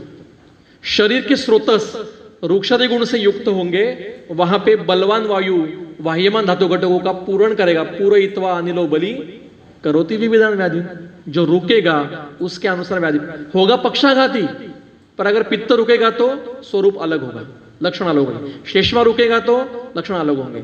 आम रुकेगा तो आमज पक्षाघात, मेद रुकेगा तो मेदोज पक्षाघात, मांस रुकेगा तो मांसज पक्षाघात, लक्षण वेगवेगळे, पक्षाघाती है। समझे? आगे रुद्रोग, हृदय में वायु आता है मतलब पहले हृदय में वायु नहीं था। हृदय में वायु आता है मतलब आप बताइए क्या होता है? हृदय में पहले रूक्षादि गुणों की अतिरिक्त मात्रा में निर्मित होती हेतु के कारण वहां से वाह्यमान धातु घटकों का संग होता है। धीरे धीरे आपका होता है, ब्लॉक बढ़ते हैं, फिर उदीरण होता है, ऑपरेशन करना पड़ता है, बाईपास ब्लॉक निकालने पड़ते हैं। अगर वो नहीं करे तो पहले स्नेह सुदन नित्य, जो व्यक्ति नित्य सर्वांग निवेदन करता है उसको कभी हृदरोग नहीं हो सकता। नेक्स्ट, वैसे गुल्म है, अभी इसमें समय नहीं, अब आवरण में आते हैं। एक एक करके देखिए, मुझे देखने दो क्या क्या है। वातज गुल्म, ज्वर, हाँ ठीक है। नेक्स्ट, ये अभी का विषय है, ये बाद में कभी फिर से मुलाकात हो जाएगी तो मिल बैठेंगे और आगे का सब्जेक्ट देखेंगे, अभी नहीं, समय नहीं है। अब आवरण 2 मिनट बताता हूं।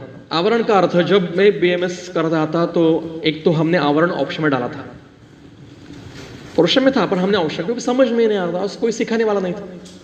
फिर भी हमने कुछ प्रयास किया था कि समझो अपानावृत प्राण है, तो अपान यहां से उठकर प्राणवह में, प्राण क्षेत्र में जाता है और उसको गले लगाता है या उसको ढक डालता है। जैसे अब ये समझो, ये क्या कहते हैं, ये है, तो मैंने ये ऐसा रख दिया, तो आपको ये माइक दिखाई दे रहा है क्या? नहीं दिखाई दे रहा है।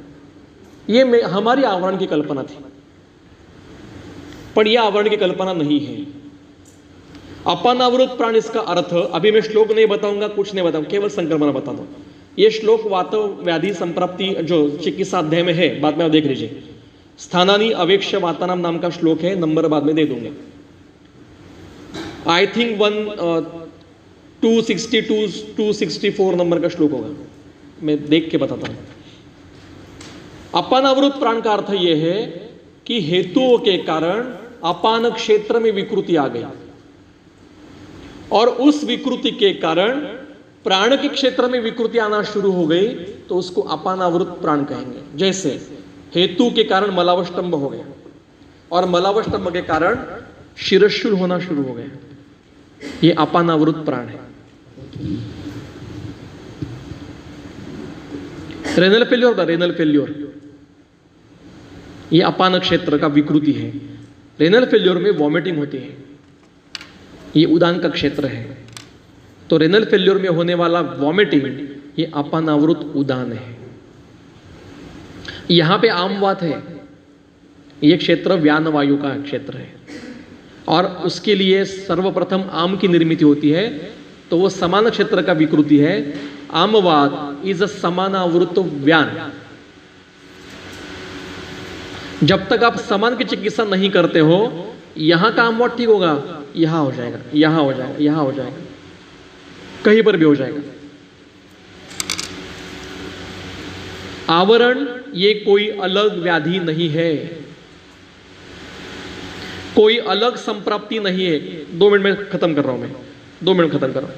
आवरण कोई अलग संप्राप्ति नहीं है, उसी संप्राप्ति को देखने का अलग नजरिया है।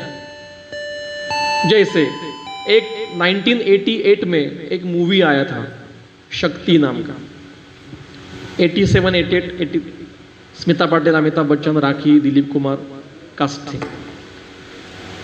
और उसमें दिलीप कुमार पुलिस ऑफिसर है, उसका बेटा अमिताभ बच्चन स्मगलर है। वो 2-3 बार उसको बताता है कि देखो आप स्मगलिंग छोड़ दो, नहीं तो मैं आपको अटक कर मैं आपको जेल में डालूंगा। वो बेटा सुनता नहीं है। तो एक दिन, मतलब लास्ट सीन है, लास्ट, वो पुलिस ऑफिसर जो बाप है दिलीप कुमार, वो अमिताभ जो स्मगलर है बेटा, उसको रेड हैंड पकड़ता है और कहता है, उसका फेमस डायलॉग है दिलीप कुमार का, आज मैं तुम्हारे सामने बाप की हैसियत से नहीं, पुलिस ऑफिसर की हैसियत से खड़ा हूं। क्या फर्क हो गया? दिलीप कुमार कहेगा कि मैं आज तुम्हारे सामने पैंट पहन के, धोती पहन के खड़ा हूं। आदमी तो वही है ना, हैसियत बदली है। बाप 2 कान के नीचे लगाएगा, चल घर, पर पुलिस ऑफिसर को, स्मगलर को पकड़ना ही पड़ेगा। वैसे संप्राप्ति वही है आमवात की, पर हम कह रहे हैं समानावृत व्यान। इससे हमें क्या पता चला? नमस्कार।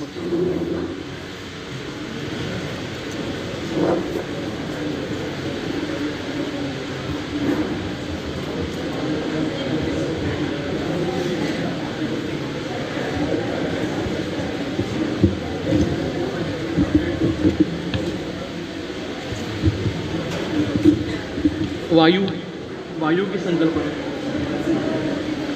आवरण से हमें क्या पता चला?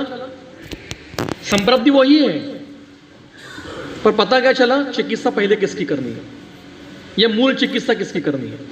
आमवात को हम क्या करेंगे? कोई जो नया प्रैक्टिशनर है वो आमवात को क्या करेगा? श्रीनाथ गुग्गुड़, कैशोर गुग्गुड़, और यहाँ पे स्वेदन करेगा, लेपन करेगा, उपना करेगा। पर जब तक आप अग्नि की चिकित्सा नहीं करते हो, तब तक आमवात फिर से दूसरी जगह पे होता रहेगा। तो समानावृत व्यान कहने से क्या पता चला? समान की चिकित्सा पहले करें, क्योंकि वो पहले विकृत है। जब तक आम विकृत नहीं होता, व्यान क्षेत्र में विकृति नहीं आ रही है। तीसरा,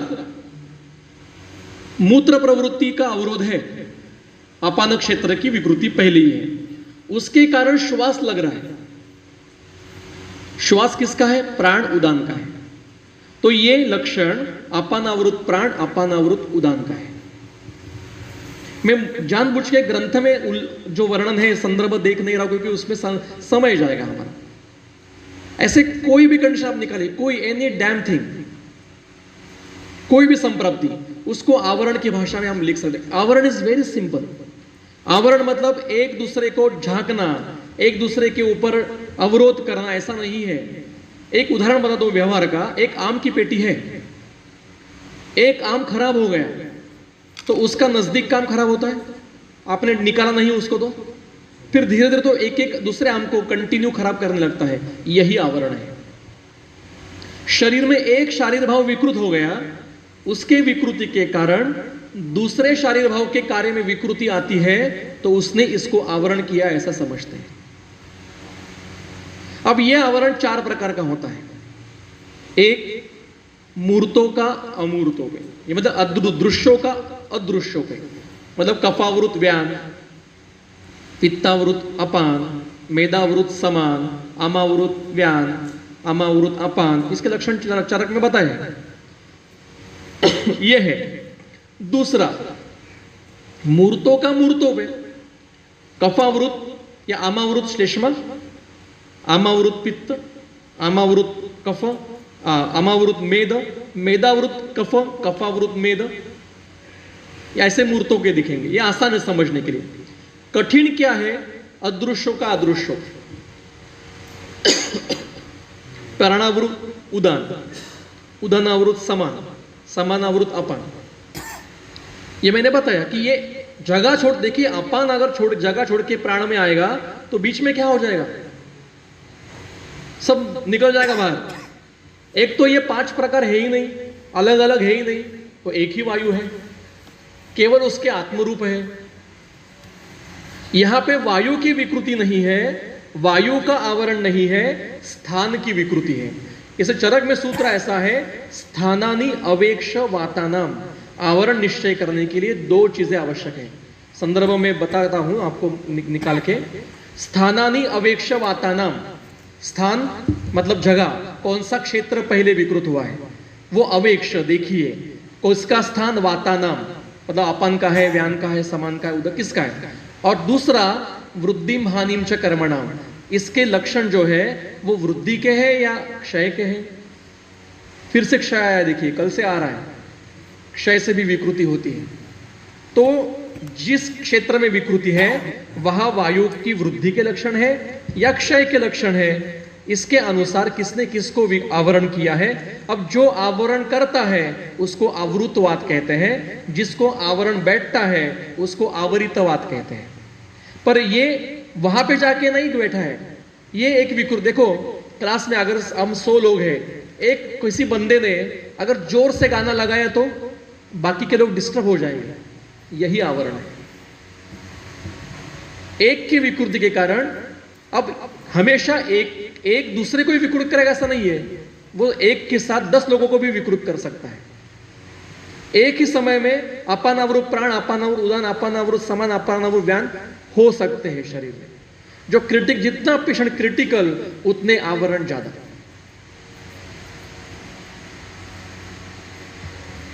यहां तक समझे। अब अंतिम आवरण का प्रकार जिसको मानस आवरण कहते हैं, जिसका नाम है अभिभव। मतलब ये वॉल है, इसके पीछे कुछ तो है ना, पर मेरी इंद्रियों की क्षमता इतनी है कि मैं इतना देख सकता हूं। अगर साधना से मैंने मेरे इंद्रियों की शक्ति बढ़ाई तो मैं इस भित्ति के पड़े देख सकता हूं। यह वर्णन चारक शारीर 1 में है। अणिमा, गरिमा, लघिमा, दूरदर्शन, दूरश्रवण, ये हम कर सकते हैं। पर वहां पे जो है, जो कोई घटक है उसको इस वॉल ने अभिभव किया है। ऐसा ही मन के व्यापार में होता है। मन के कार्य क्या है? इंद्रिय अभिग्रह, मतलब इंद्रियों से विषय लेना। मतलब समझो यहां पे गर्म कोई वस्तु है, मैंने हाथ रखा तो क्या हो जाएगा? ऐसे मैं निकालूंगा विद इन सेकंड। पर प्रक्रिया क्या है? यहां पे जो मेरा स्पर्शनेन्द्रिय, स्पर्श ये अधिष्ठान है, त्वचा अधिष्ठान है, ये गर्म स्पर्श उसको लगेगा, वो स्पर्श घूमते घूमते मेरे स्पर्शनेन्द्रिय में जाएगा। देखो नासा इंद्रिय नहीं है, ये कर्ण इंद्रिय नहीं है, ये अधिष्ठान है, इंद्रिय शिरस्थ है। चरक सिद्धिस्थान अध्याय 9 सूत्र 4 बाद में देख लीजिए। इंद्रियाणी शिरसी इंद्रियाणी, ऐसा श्लोक है। इंद्रिय शिरस्थ है। मॉडर्न साइंस भी होगा, सारे ऑर्गन क्या कहते हैं, सारे सेंटर्स ब्रेन में है। तो विषय इंद्रिय तक जाएगा, इंद्रिय उसके ऊपर कार्य करेगा, जो डाटा कलेक्ट हुआ है वो मन को भेजेगा, मन उसके ऊपर प्रक्रिया करेगा, चिंत्यम विचारम उयम ध्येयम संकल्पम में। जिसके विचार अलग व्याख्या बहुत डेप्थ में है, अभी मेरा विषय नहीं है। चिंत्य क्या है, मैं थोड़ा संक्षेप में इतना बताता हूं कि मुझे समझो यहां से अभी नासिक जाना है, तो जो मैं विचार करूं नासिक जाना है, ये चिंत्य है। अब कैसे जाना है, किस मार्ग से जाना है, ये विचार्य है। जाने के बाद क्या करना है, ये उय्य है। संकल्प का अर्थ है भावना ज्ञान विषय। चक्रपाणी की टीका है शरक शारीर अध्याय 1। भावना ज्ञान मतलब मेरे जो भावना है अलग अलग, क्रोध काम मोह मद मत्सर इच्छा द्वेष जो भी है, इसका ज्ञान मुझे जिस मन के विषय से होता है वो संकल्प है। ऐसे 5 है। इसकी प्रक्रिया करके मन डाटा के ऊपर प्रक्रिया करता है, कुछ अपना डाटा बनाता है, वो बुद्धि को भेजता है। बुद्धि ऊहापोह करती है क्या करना है, निर्णय उसके पास है। फिर वो मन को ऑर्डर देती है। इंद्रिय अभिग्रह एक कर्म है, बरोबर है। स्वस्थ निग्रह ये बुद्धि के सामने से आने वाला कर्म इंद्रिय मन के पास है। 4 कर्म है मन के, इंद्रिय अभिग्रह, स्वस्थ निग्रह, उह्यो आणि विचार। तो बुद्धि जो ऑर्डर देगी वो मन कर्मेंद्रियों की तरफ देगा। अब मुझे यहां पे हुआ है ना गर्म स्पर्श, तो ये मेरा हस्त कर्मेंद्रियों की तरफ जाएगा, हाथ मांग उठ जाएगा। तो ये विद इन सेकंड में इतनी प्रक्रिया है। अब अधिष्ठान से बुद्धि तक जो प्रक्रिया है, इसको सविकल्पक कहते हैं। हाँ, सविकल्पक का अर्थ है वहां पे बीच में अवरोध हो सकते हैं, इसको अभिभव आवरण कहते हैं। और बुद्धि से फिर से इंद्रिय तक जाता है, उसको निर्विकल्पक कहते हैं, मतलब वो होने ही वाला है। तो यहां ये आवरण की कल्पना है। आवरण मतलब झांकना, ढांकना, गले लगाना, दूर करना ऐसा अर्थ नहीं है, विकृत करना ऐसा अर्थ है। यहां मैं रुकता हूं, कुछ प्रश्न होंगे। मेरे मन में 3 विषय और थे, नेक्स्ट निरूपण में या कभी कहीं मिलेंगे। एक प्रकृति, दूसरा मल की व्याख्या, तीसरा गुल्म बताना था, ये रह गए। फिर से कभी किसी निरूपण में मिलेंगे, तब तक आप YouTube के व्याख्यान सुनिए। मुझे यहाँ पे इतनी रात तक सुनने के लिए इतनी नींद आ रही है, मुझे भी नींद आ रही है, आप सुन रहे हो, बहुत बहुत आभार, मैं कभी भूलूंगा नहीं। मुझे यहाँ पे बुलाया गया सभी आयोजकों का, और हमारे गुरुवर्य यहाँ पे बैठे हैं, मुझे बहुत उनसे प्रेरणा मिली है। नहीं तो मैं अभिभव वगैरह बताता नहीं अभी, पर मुझे वो अंदर से आया कि नहीं बताना चाहिए, तो उसकी उनको भी मैं प्रणाम करता हूँ और यहाँ पे रुकता हूँ। कुछ प्रश्न होंगे, आप आराम से पूछिए, मैं यही हूँ, यही है कल दोपहर तक, कभी भी पूछ सकते हो। बहुत बहुत धन्यवाद।